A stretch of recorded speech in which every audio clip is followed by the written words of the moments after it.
होगी इसका फैसला 8 फरवरी को होगा, लेकिन एग्जिट पोल ने अपना फैसला सुना दिया है। अभी हमने आपको मिडराइफ के एग्जिट पोल के बारे में जानकारी दी, अब बात पीपल्स पल्स के एग्जिट पोल की भी कर लेते हैं। बड़ी खबर आपको दे दी, पीपल्स पल्स के मुताबिक दिल्ली में बीजेपी की बम्पर जीत होने जा रही है। पीपल्स पल्स ने बीजेपी को 51 से 60 सीट मिलने का अनुमान जताया है, जबकि पिछले 2 बार से दिल्ली में लगभग क्लीन स्वीप करने वाली आम आदमी पार्टी 10 से 19 सीट पर सिमट जाएगी। पीपल्स पल्स ने बीजेपी को 48.5% से 52.5% वोट शेयर मिलने का अनुमान जताया है। आम आदमी पार्टी को 36.5 से लेकर 40.5 तक वोट शेयर मिलने का अनुमान जताया। आम आदमी पार्टी को पिछले चुनाव में 53.57% वोट मिला था, यानी कि पीपल्स पल्स के मुताबिक आम आदमी पार्टी के वोट शेयर में करीब 20% की गिरावट। देखिए वोट शेयर आ गया है आपके सामने। और अभी थोड़ी देर पहले जो हम चर्चा कर रहे थे कि अगर वाकई में एक स्विंग के साथ वोट आता है और अगर एंटी इनकम्बेंसी का असर है, तो यह संभावना बन सकती है कि बीजेपी के पास 60 सीटें तक जा सकती है, क्योंकि पीपल्स पल्स ये कह रहा है 20% वोट शेयर का नुकसान आम आदमी पार्टी को दिखाई दे रहा है। कांग्रेस के वोट शेयर की बात करें तो 6.5 to 8.5% वोट शेयर दिखाई दे रहा है। विक्रांत जी, इस पर आपसे बात करते हुए देखिए, अगर ये डाटा, अगर इनका ये नतीजा देखा जाए, वोटिंग परसेंटेज देखी जाए, तो निश्चित तौर पर नतीजा ऐसा ही आएगा। क्योंकि आप पिछले 2020 के चुनाव को देखिए, उस समय अरविंद केजरीवाल की पार्टी को करीब 53% मत मिला था और बीजेपी ने विधानसभा में अपना हाईएस्ट पाया था। तो बीजेपी का विधानसभा में हाईएस्ट अभी तक पिछले विधानसभा चुनाव में ही आया, जब उसने 39% वोट हासिल किया। तो इसका मतलब अगर वो 53 तक जा रही है तो फिर तो बीजेपी की सुनामी थी। और 50 क्या, ये 60 से भी ऊपर आंकड़ा जा सकता है अगर ये 53% वोट उसे मिलने जा रहे हैं, और कांग्रेस का वोट प्रतिशत 6% रहने जा रहा है। देखिए, एक सवाल मैंने आम आदमी पार्टी के सीनियर लीडर से किया था, रविंद्र जी, तो उन्होंने कहा था कि दिल्ली की जनता डिसाइसिव फैसला सुनाती है। आप पिछले सारे रिकॉर्ड देख ले, कहीं पे अधर में नहीं लटकाती है, जिससे देती है भरपूर प्यार देती है। हालांकि वो आम आदमी पार्टी के लिए भरपूर प्यार की बात करे थे, यहाँ पर पीपल्स पल्स की बात करें तो 50 से 60 सीटें उन्हें मिलने का अनुमान दिखाई दे रहा है। बिल्कुल ठीक बात है। देखिए, अगर इतना 52-53% वोट अगर बीजेपी को मिलेगा फिर तो जाहिर है सुनामी है। फिर तो 50-55 सीट 60 सीट आराम से आई जाएगी, और इतनी आई है। केजरीवाल को 53 मिला था पिछली बार, तो 60 सीट आ गई थी 62 उनकी। तो उस हिसाब से तो ये बिल्कुल ठीक है अगर इतना वोट मिलता है। लेकिन हमारा तो सिर्फ यही आकलन है मीनाक्षी जी कि इस तरह की सुनामी जमीन पे दिख नहीं रही है। आपने भी खूब रिपोर्ट किया, मैं सब जर्नलिस्ट को सुनता था। जितने पत्रकार इंडिया टीवी के गली गली में कूचे कूचे पे कांग्रेस बीजेपी हर दफ्तर से हमने उनको सुना, लेकिन वो लोग भी इतने कॉन्फिडेंट नहीं थे। और कॉन्फिडेंट क्यों नहीं थे? क्योंकि जनता उस तरीके से बोल नहीं रही थी। तो अब लेकिन ये दिख रहा है, ये और जनता उसमें बड़ा अंतर। जर्नलिस्ट का ये भी कहना था रविंद्र जी कि अगर 25 सीट तक अगर बीजेपी आ जाती है, फिर बीजेपी का मतलब उसे कोई नहीं रोक सकता, फिर तो वो एकदम क्लीन स्वीप कर सकती है। ऐसा भी अंदाजा कुछ बीजेपी तो अगर 25 पे रुक गई तो भी कोई नहीं रोक सकता उसको। वो तो ठीक बात है आपकी। अगर बीजेपी 25 सीट पे रुक गई, सॉरी मैं वोटों के लिहाज से कह रही थी जी तो भी उसको रोक तो कोई नहीं पाएगा। लेकिन ये बात सही है कि इतना बड़ा अगर परसेंटेज बदल गया तो ये वाकई सही बात है, ये सुनामी है। और ये हम लोग, सही बात है कि फिर तो कोई नहीं भाप पाया इसको। लेकिन वही रविंद्र, उसी में मैं रविंद्र जी जो बोल रहे हैं, क्योंकि अगर 53% का ये चुनाव था बीजेपी के पक्ष में, तो मीनाक्षी जी वो दिखाई भी देता है। आप याद कीजिए 2015 2020 हमें दिखाई देता था। अगर हम लोकसभा चुनाव की भी बात करें तो बीजेपी का इतना बड़ा मैंडेट जो आया वो सब दिखाई दे रहा था। एक ये जो मुस्लिम वोटर्स का भी किसे साथ मिला है, किन्हें मुस्लिमों ने चुना है, वो भी आंकड़ा आपके सामने रख रहे हैं। आम आदमी पार्टी को 70.5%, बीजेपी को 6.8% और कांग्रेस के पास 3.60%। ये देखिए मुस्लिम वोटर्स का साथ आम आदमी पार्टी के पास दिखाई दे रहा है। बीजेपी को 6.8% है। हालांकि आपने मिडराइफ ने तो इसे 11% तक दिया था, इन्होंने थोड़ा और घटाया है। अब क्या रविंद्र जी इस 6.8 से भी आप सहमत हैं या नहीं? ये 6.8 मुसलमानों का वोटर बीजेपी के पास 6.8%, लेकिन बड़ा चंक, सबसे बड़ा चंक आम आदमी पार्टी के पास। इतना वोट नहीं मिल सकता मुझे नहीं लगता। नहीं, ये मिल नहीं पाएगा। मनोज जी भी सहमत इस बात से, इतना वोट नहीं मिल पाएगा। और दिल्ली में तो नहीं मिल पाएगा। देखिए कहीं नहीं मिल पाएगा। मुझे लगता है ये थोड़ा एग्जेजरेटेड है। उपचुनाव का नतीजा जो उत्तर प्रदेश में आया, जो कुंदरकी ने करके दिखाया, उसके बाद फिर नहीं, आप एक चीज देखिए, वहां पे एक व्यक्ति का इमेज था, उस इमेज पे, लॉ एंड ऑर्डर हो चाहे उस पे हो, तो उसके पीछे गया था। यहां भारतीय जनता पार्टी के इमेज पे लोग मुसलमान जाए, ऐसा आप नहीं कह सकती हैं। अच्छा। वहां व्यक्ति के साथ जुड़कर वो सारी चीजें चेंज हुई है। क्या आप, रविंद्र मेरा जी, क्या मानना है? नहीं, सही कह रहे हैं। इतना वोट परसेंटेज तो देखिए उस इलाके में मिलने की संभावना नहीं है। वहां पर तीन ही पार्टीज इलेक्शन में है, कॉन्टेस्ट कर रही हैं। सबसे बड़ा जो चंक लेके जाएगी आम आदमी पार्टी, फॉलोड बाय कांग्रेस, और फिर एआई 2 सीट्स पे ओवैसी की पार्टी है।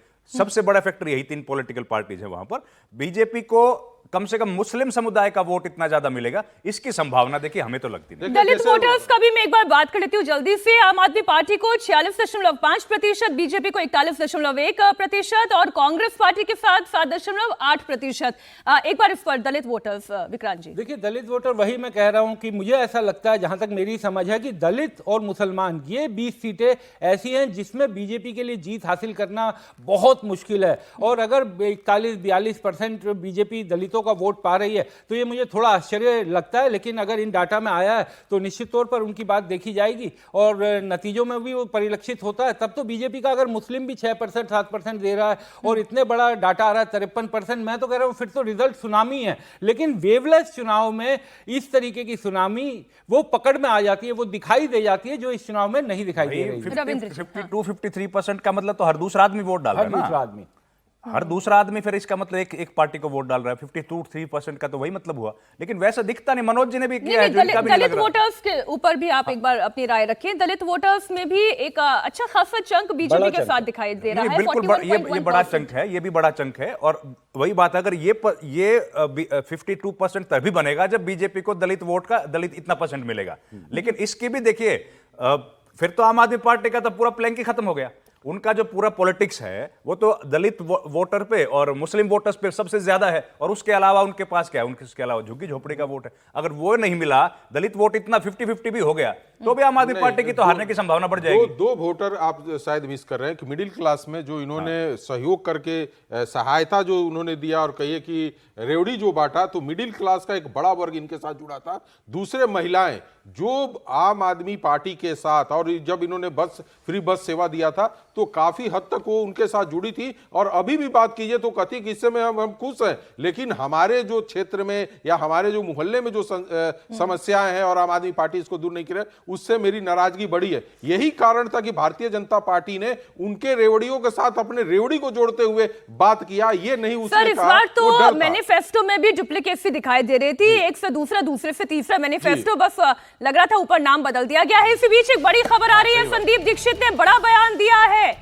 अरविंद केजरीवाल की सरकार फिर से बन सकती है, ये कहना है संदीप दीक्षित का। उन्होंने कहा, फ्री बिजली, पानी और पैसे में लोगों को दिलचस्पी थी।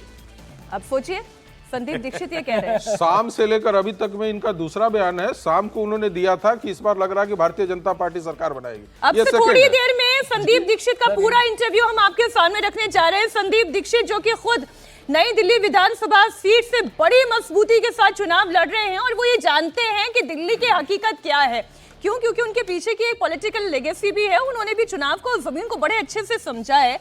वो ये जानते हैं कि ये जो फ्री वाली पॉलिसी है वो किस तरीके से ऑन ग्राउंड काम करती है। अगर कांग्रेस का नेता रविंद्र जी ये कह रहा है कि आम आदमी पार्टी की जीत होने जा रही है, ये बहुत बड़ा इशारा है। नहीं, बिल्कुल ठीक बात है आपकी। लेकिन हम लोग ये देख रहे हैं ना कि पूरे इलेक्शन में हमने देखा कि संदीप दीक्षित एक बड़े चेहरे के तौर पर उभरे, लेकिन वो कभी भी पार्टी के बड़े चेहरे के तौर पर नहीं उभर पाए। वो अपनी पॉलिटिक्स जरूर करते रहे। और एक व्यक्ति जो चुनाव के बीच में ये कह दे कि मैं नॉन सीरियस पॉलिटिशियन हूं, मैं तो फुल टाइम पॉलिटिशियन नहीं रहा, तो इस तरह की बातों से भी लगता है कि भाई आप इलेक्शन में उतने मन के साथ आप काम कर नहीं रहे। वो तो मन के साथ कर रहे थे, क्योंकि वो तो रैली कर रहे थे। पार्टी कितने मन के साथ कर रही थी वो बताएं। और वही तो कह रहा हूं, कांग्रेस पार्टी तो पार्टी के तौर पर चुनाव लड़ती तो दिखी नहीं। कैंडिडेट जरूर दिखे, कैंडिडेट 7-8 मजबूत थे, 8-10 मजबूत थे, लेकिन वो अपने से मजबूत थे। उनको पार्टी का कितना सपोर्ट मिला? पार्टी ने, देखिए राहुल गांधी की, नहीं, बड़ा स्ट्रेट सवाल मेरा यह है विक्रांत जी कि क्या कांग्रेस पार्टी ने होप खो दी है? दिल्ली में पूरी तरीके से होप खो दी है। देखिए, कांग्रेस की कोई होप नहीं थी और कांग्रेस के नेताओं को भी पता है कि उनकी कोई होप नहीं है। आप किसी भी कांग्रेस के नेता जो इस काम में, चुनावी काम में डटे हुए थे, उनसे आप बात करेंगे, वो आपको एकदम क्लियर बता रहे हैं। क्योंकि कांग्रेस सिर्फ 6-7 सीटों पर चुनाव लड़ रही थी और वो उम्मीदवार चुनाव लड़ रहे थे। कांग्रेस पार्टी चुनाव नहीं लड़ रही थी। ऐसा बिल्कुल नहीं दिखाई दिखाई दिया कि कांग्रेस पार्टी मिलकर चुनाव लड़ रहे। ये जो 6-7 सीटें, ये सभी को नाम पता है कौन 6-7 सीटें हैं जो, और वो सभी उम्मीदवार अपने लिए चुनाव लड़ रहे थे। अब संदीप दीक्षित के बयान को मैं बहुत महत्वपूर्ण इसलिए मानता हूं क्योंकि संदीप दीक्षित एक उन नेताओं में से हैं जो दिल से ये चाहते हैं कि अरविंद केजरीवाल की सरकार दिल्ली से जाए। वो कांग्रेस के उन गिने चुने नेताओं में से एक हैं कि वो जो ये चाहते हैं कि भले ही बीजेपी इस बार जीत जाए लेकिन अरविंद केजरीवाल की विदाई होनी चाहिए। लेकिन मैं तभी कह रहा हूं कि अरविंद केजरीवाल के 3 बहुत बड़े वोट बैंक हैं। एक महिलाएं, दूसरा मिडिल क्लास के जो उनके जिनको उनकी सरकार की बेनिफिशियरी वर्ग है, और तीसरा जो बड़ा वर्ग है वो है मुस्लिम और दलित। ये 3 बड़े खेवनहार बनेंगे इस चुनाव में अगर अरविंद केजरीवाल जीतते हैं तो। आप देखिएगा क्योंकि महिलाओं को एक चीज मीनाक्षी सोचिए कि हमारे देश में, हमारी दिल्ली में मेट्रो बहुत कन्वीनियंट है लेकिन मेट्रो इकोनॉमिकल नहीं है। जो महिला 10-15 हजार रुपए कमाती है, अगर उसका 50 रुपए एक तरफ का किराया लगता है तो 100 रुपए रोज का बचता है। और वैसे भी मेट्रो स्टेशन से पहुंचने से पहले बस स्टैंड आ जाता है आपके सामने, वो आपके लिए ज्यादा कन्वीनियंट हो जाता है अगर आपको बस का किराया फ्री हो जाता है। मनोज जी, कांग्रेस वाली बात पे अगर 1 मिनट के लिए आप अलाउ करें, कांग्रेस में देखिए बिल्कुल ठीक बात है, मनोज विक्रांत भाई की सहमत हूं मैं बात से। कांग्रेस ने कांग्रेस के तौर पर चुनाव नहीं लड़ा, ना कांग्रेस की दिल्ली यूनिट ने चुनाव लड़ा। कांग्रेस के लिए दिल्ली में सबसे ज्यादा अगर मजबूती से किसी ने चुनाव लड़ा तो पंजाब यूनिट ने लड़ा। पंजाब के लोगों का जितना इंटरेस्ट था, और दिल्ली के जो सेंट्रल, उनका अपना हिडन इंटरेस्ट भी तो है क्योंकि उन्हें वहां भी लड़ाई लड़नी है। दिल्ली के जितने सेंट्रल दिल्ली के होटल्स हैं सारे सीपी के आसपास के, सारे पंजाब के नंबर की गाड़ियों से भरे हुए थे, सारे पंजाब के नेताओं की गाड़ियों से भरे हुए थे। क्योंकि उनका सबसे ज्यादा इसमें इंटरेस्ट था। मैं मनोज जी आपके पास आऊं उससे पहले संदीप दीक्षित का ये एक्सक्लूसिव इंटरव्यू आपके सामने रख दे जिसमें वो खुद ये कह रहे हैं कि आम आदमी पार्टी की यानी अरविंद केजरीवाल की सरकार बनती हुई दिखाई दे रही है। आप सुने क्या कहा उन्होंने।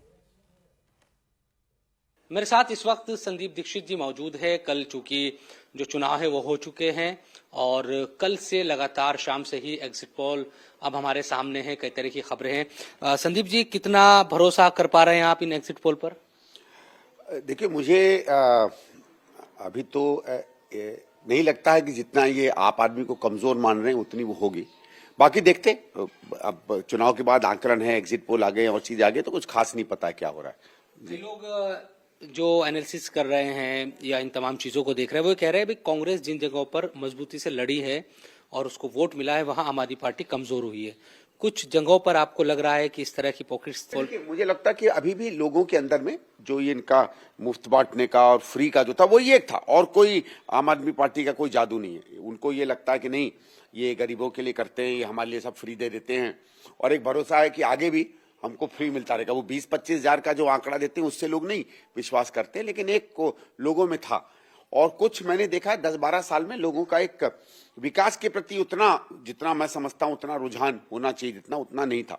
कैंपेन के समय भी मैंने देखा बदलाव बहुत से लोग चाह रहे थे, बहुत से लोग नाराजगी भी दिखा रहे थे, पर भारतीय जनता पार्टी में कम से कम उनको उस तरीके का भरोसा नहीं दिख रहा था। और शायद उनको लगा कि कांग्रेस नहीं भारतीय जनता पार्टी को हरा पाए। मैं अटकलें लगा रहा हूं, बाकी क्या बनता है वो तो परसों पता चलेगा।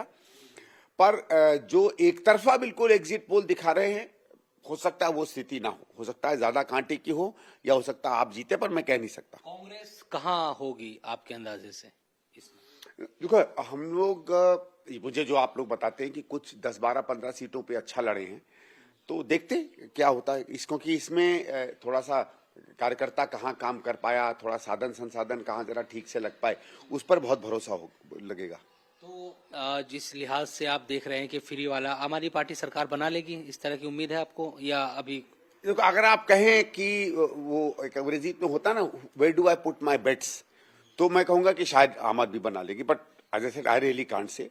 जब एग्जिट पोल जो आगे से देखो, अगर एग्जिट पोल्स सही हुए हैं और ईमानदारी से हुए हैं तो उनमें भरोसा करना चाहिए, और नहीं हुए, क्या हुए मैं नहीं कह सकता, या अच्छी मेथोडोलॉजी नहीं इस्तेमाल की है तो फिर कुछ नहीं कह सकते। एक सवाल आपकी विधानसभा को लेकर भी, जहां आपसे चुनाव लड़ा, उसकी स्थिति आप क्या देख पा रहे हैं? जैसे मैंने आपको पहले भी कहा था, जो मुझे पब्लिक से प्रतिक्रिया मिल रही थी कैंपेन में, अगर वो वोट में तब्दील होता है तो बहुत अच्छा रिजल्ट रहेगा। अब हुआ है या नहीं वो तो अब वोट पड़ ही गया, परसों पता चल जाएगा।